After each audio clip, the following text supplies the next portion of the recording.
Hello, everyone, and welcome to another episode in Hult International Business School's webinar series. My name is Daren Loughrey, and I am the Associate Director of Enrollment for the MBA program on our Boston campus. And I am tuning in today to share some MBA admissions secrets. And the title of our webinar is Keys to Creating Your Most Successful Application. So my hopes, having worked in enrollment for 2 years now, are that walking away from this webinar, you will have some key insights into how to tackle the application process and really showcase yourself as a great candidate for any school that you're applying to. And I will also highlight some of the ways that we at Hult do things a little differently here from an admissions perspective as you start to navigate the admissions process with our MBA specifically. So jumping right in, I would like to first talk about how you should begin your search. There are a lot of MBA programs out there. It's becoming a more common degree, something that is often sought after for a lot of candidates that come from traditional business backgrounds, but also want to make a change in their careers and move into business, and even budding entrepreneurs. So when you start to look for an MBA, I think the best thing to do is to start with a list of what is really important to you. We know of names of schools that have been around for centuries, but when you really break down a program, what are you looking at? Location is key. Where do you want to be studying? Because where you spend that year is also going to open you up to a specific network. Is it a global program? Is it something that's very local to where you already live? Also thinking about 1 year versus 2 year MBAs. Many of you know that Hult International Business School offers a 1 year accelerated MBA. So this type of program would require you to leave your current job, to really immerse yourself in the MBA, and in many ways grow beyond what you are as a professional now. So is that the type of program that you're looking for, or would you like a 2 year program, also part-time or full-time? Another thing to think about is the alumni network.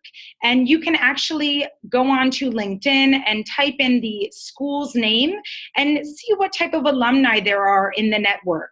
Very often schools also highlight different alumni, notable alums on their web pages, and often are even willing to connect you with alumni, whether it be through email or a Skype chat or even at different networking events. In addition, it's good to look at specializations. In a general management MBA, beyond the core curriculum, what type of different classes are offered that will allow you to really tailor your degree and show to prospective employers in the future that you have the right skill set for those types of jobs. Another thing is, once you have begun to research what schools match your criteria, it's a great thing to attend fairs, MBA fairs. These offer access to many different programs and even school officials that may be working with you throughout the admissions process. So it's always great to put a face to a name. It's also helpful to visit the school's website. This is perhaps the easiest. You can do it from the comfort of your own home. And also emailing school officials. Introduce yourself, even in the very preliminary stages. Let them know that you're interested. There are a lot of mistakes that candidates can make through the admissions process, but fortunately at Hult, it is a give and take. So we actually work with our candidates throughout the entire process. But I have seen quite a few things in my time at Hult and have compiled a list here of just some basic mistakes that might seem rather intuitive, and it's things that people might laugh at, but they've actually come across during my time here at Hult. So it's good to try to avoid these things at all cost. One mistake is using a generic essay that is not school specific, or even worse, using an essay that has the name of a different school.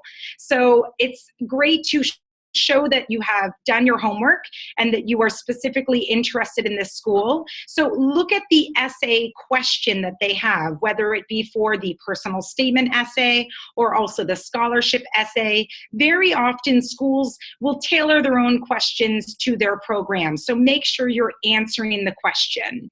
And I think a great way to ensure that you are using a very school-specific essay that is answering the actual question that the school's presented is to take off the essay question at the top of your essay and ask a friend or a family member to read through the essay and ask them if they can tell you what question you were answering. If they don't know the question, then they definitely, you weren't specific enough in your essay. Another thing that's very important is doing your homework. So it's important to know what makes your school different from the other MBAs out there. We all want to feel special. We know you are special as candidates. So make sure you know what sets us apart from the pack as we try to decipher what makes you different from other candidates. You can refer to the website and be sure to do so before speaking with an admissions officer.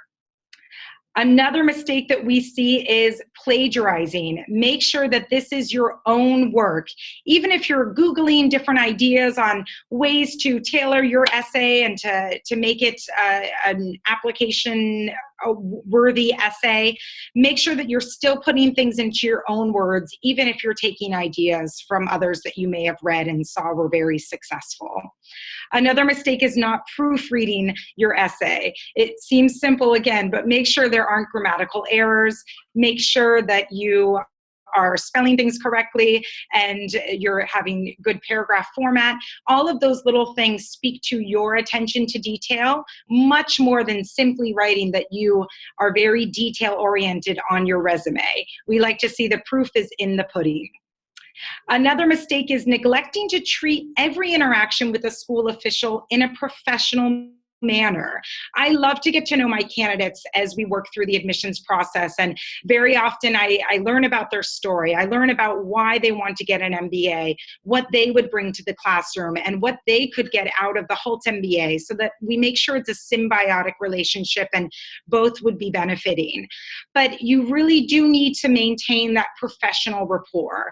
So writing emails that are in properly grammatical emails, also making sure that you are following up quickly when asked to do something. All of those things really help create a professional relationship. Another mistake is providing letters of recommendation from people who don't really know you that well or don't have positive things to say. So the thing that is most important when admissions officers are looking through the different recommendation letters is that the person writing your letter isn't necessarily at the top of your organization. We don't need to see a letter from the CEO. What is important to us is to see a letter from someone who knows you very well, can speak to your strengths, and also ways that you have improved as an employee, as a professional during your tenure at that place of employment. All of those things will help us get to know you as a professional and as a candidate much better than simply using someone who is in a higher position but doesn't really know you. A lot of candidates coming through the applications process have a lot of questions about scholarship. So it's important to understand first that scholarship is something that is awarded after candidates have applied to a program. We award scholarship at Hult after we have seen what potential you have as a student and also what type of funding plan you have in place and your GMAT score. All of these different things are factoring into your potential scholarship award. So it's impossible to say from a very early stage in this process how much scholarship you would receive. However, there are some things that you can do to really maximize your potential for receiving scholarship and helping to chip away at that tuition cost. One is to apply early. It is great to apply early to schools because this allows you to stand out from the crowd, as there is typically less competition for those early application deadlines. Look at the websites of schools, talk to the officials, know when they start accepting applications. Very often they will start accepting them even before that first posted deadline. If a school has rolling admissions, we will welcome the application at any point, even if it is a year and a half out from your program start date. If it's a program that you are keen on attending, apply early. Another important point is to know your audience. What is the school's culture? You can gather little tips as you are looking through the website, as you're interacting with your admissions counselor. And very early on, you'll get to know what the school values most in its candidates. Some things that we value at Hult are an entrepreneurial spirit. This doesn't necessarily mean that we're only bringing in entrepreneurs into our program. It's actually quite the opposite. We do have entrepreneurs, but a lot of people that come from corporate settings, some that come from even less traditional business backgrounds. But it's really important for our candidates to show that they have this entrepreneurial spirit in their current roles, meaning they take initiative. If they see something that can be improved or something that could be started for the first time, we want to know that these are candidates coming through our doors, because we imagine that at their time at Hult, they will do the same. As an alumna or an alumnus, they will continue to do that in their careers.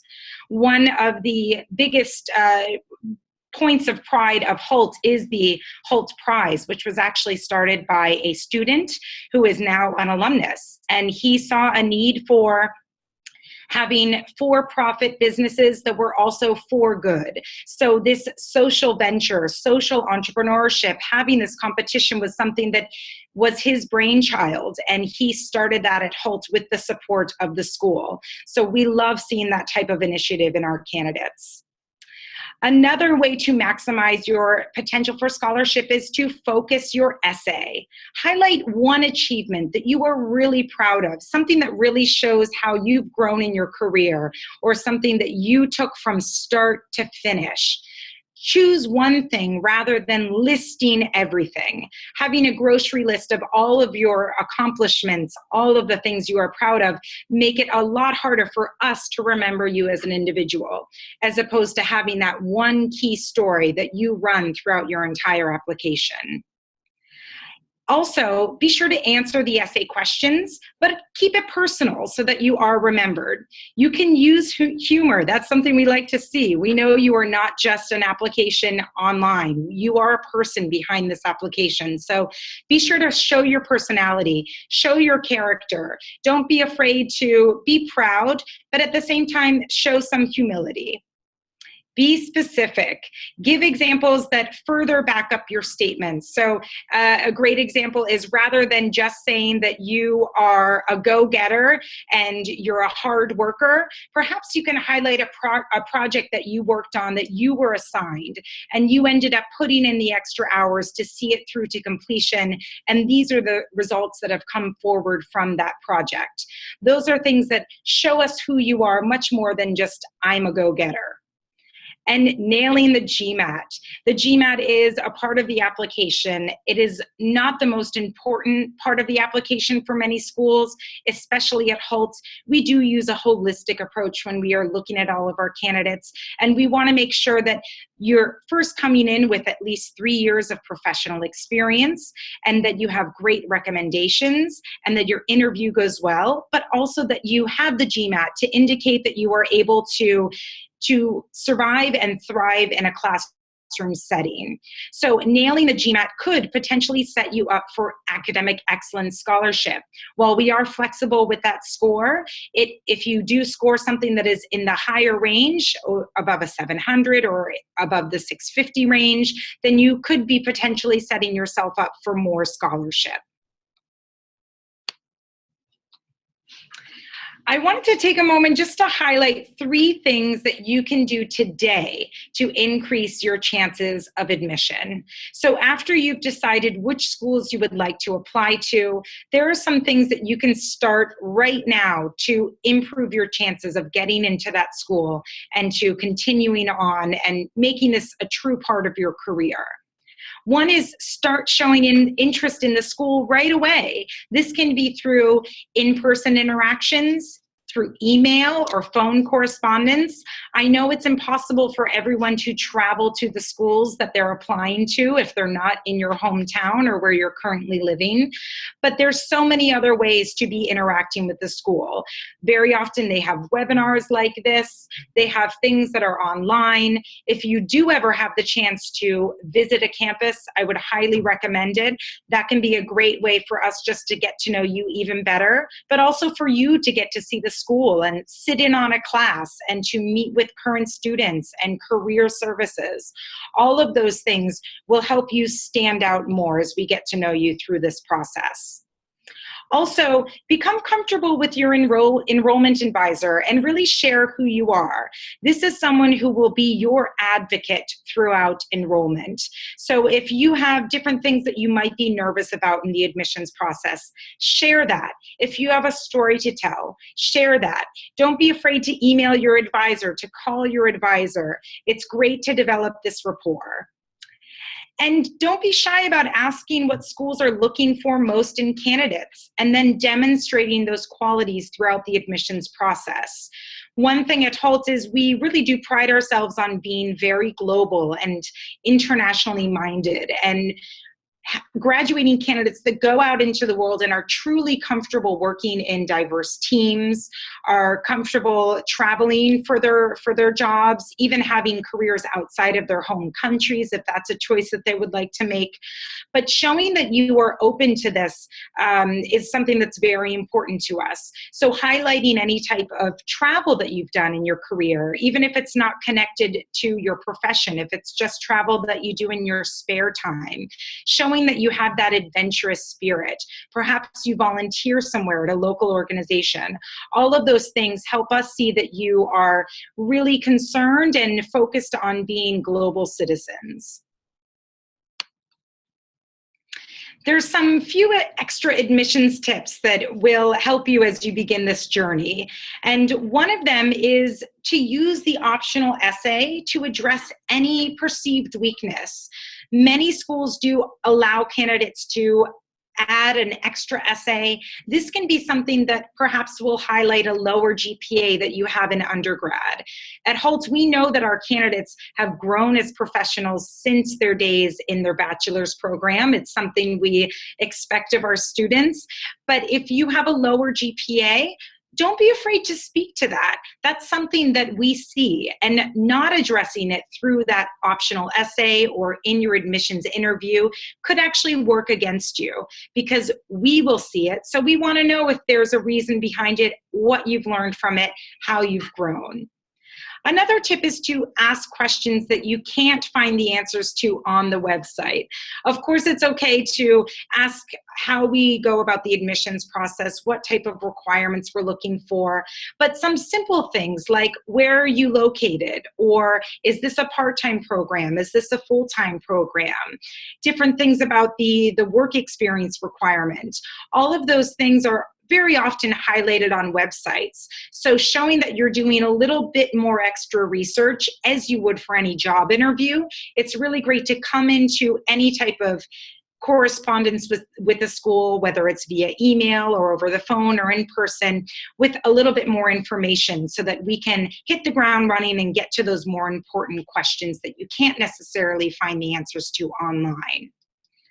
Another thing is to have a 5-year plan. It's really helpful to think about why you want an MBA. You don't want an MBA just because you're bored.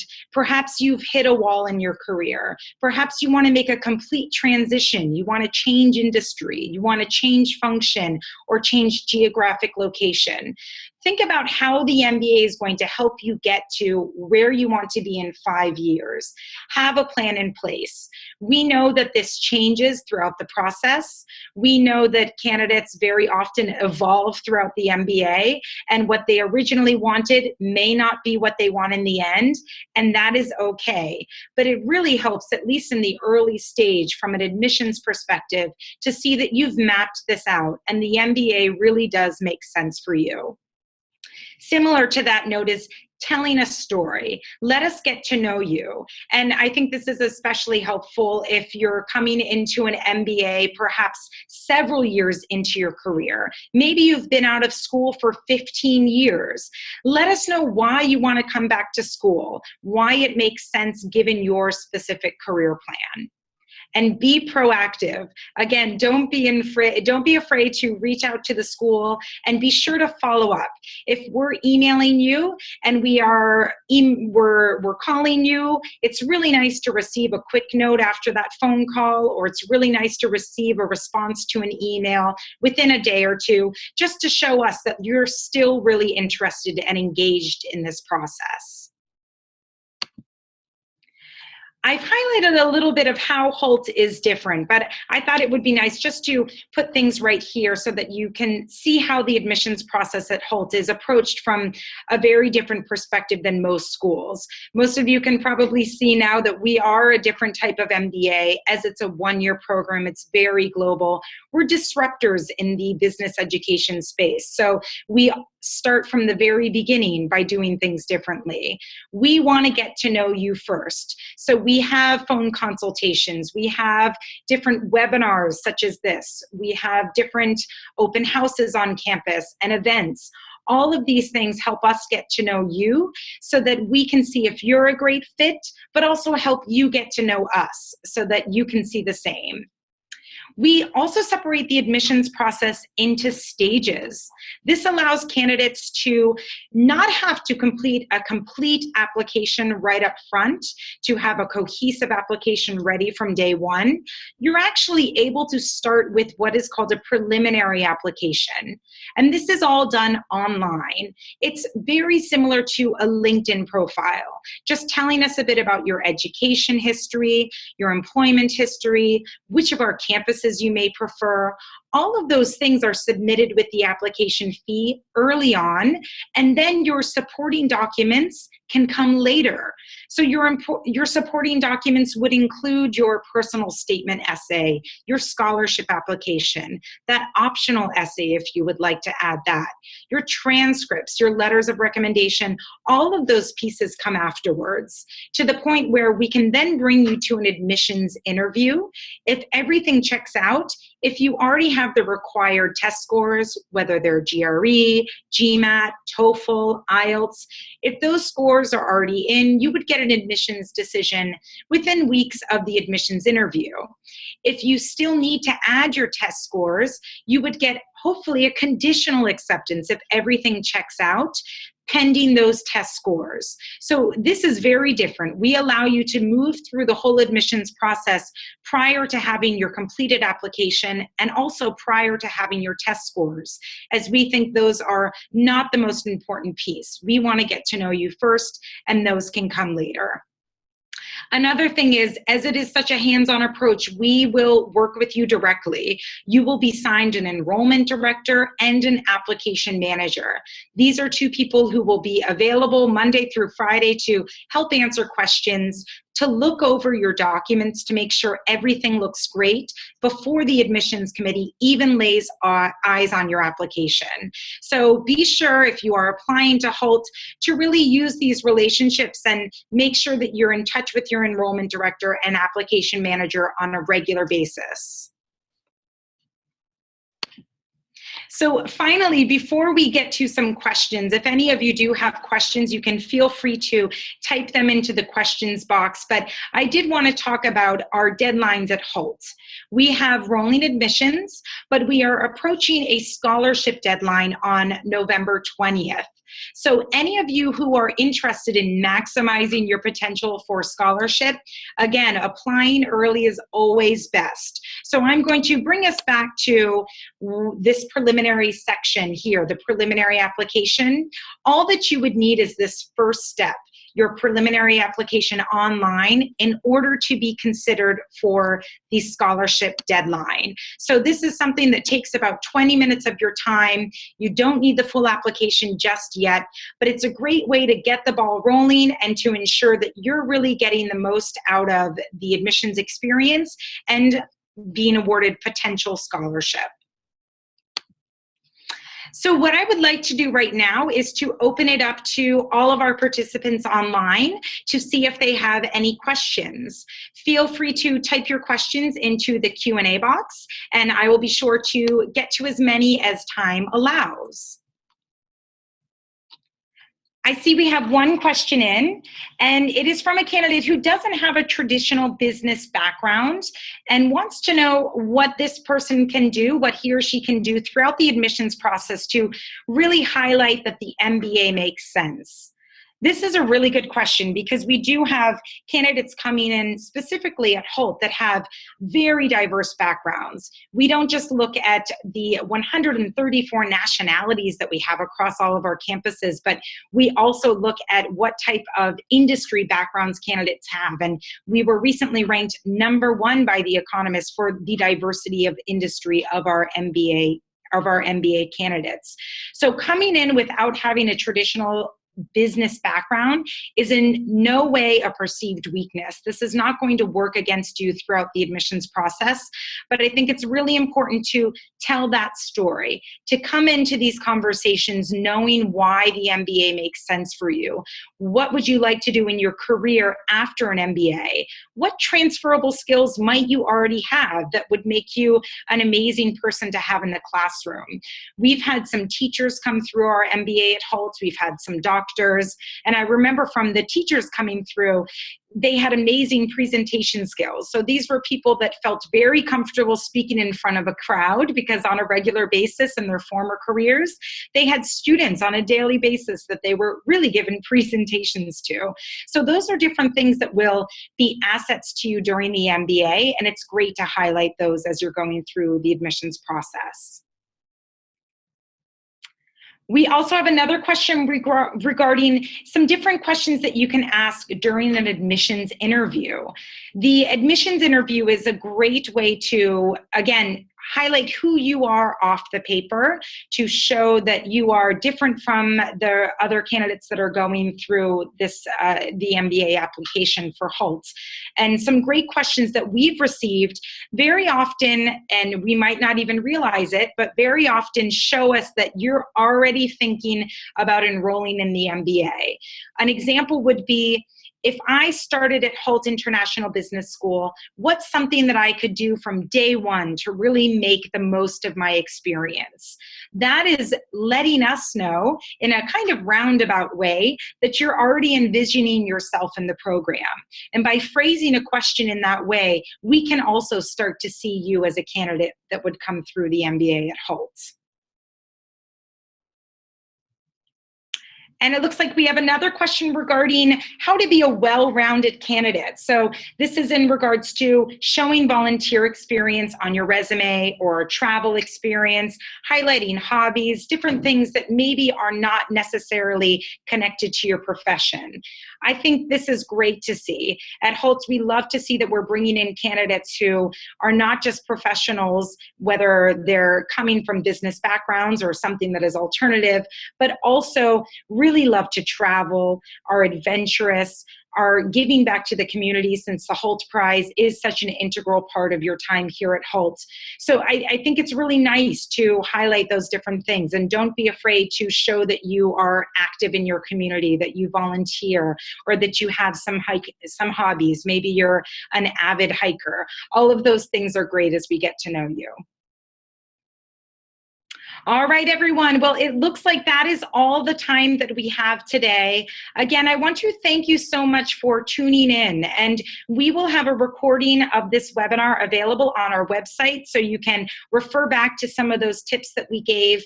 But if there is one key takeaway, it is to be proactive. Get out there, let these schools know who you are.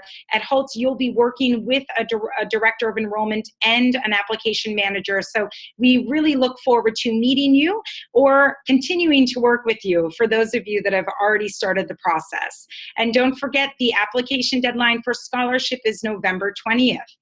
Thank you, everyone, for tuning in, and I hope you have a wonderful evening.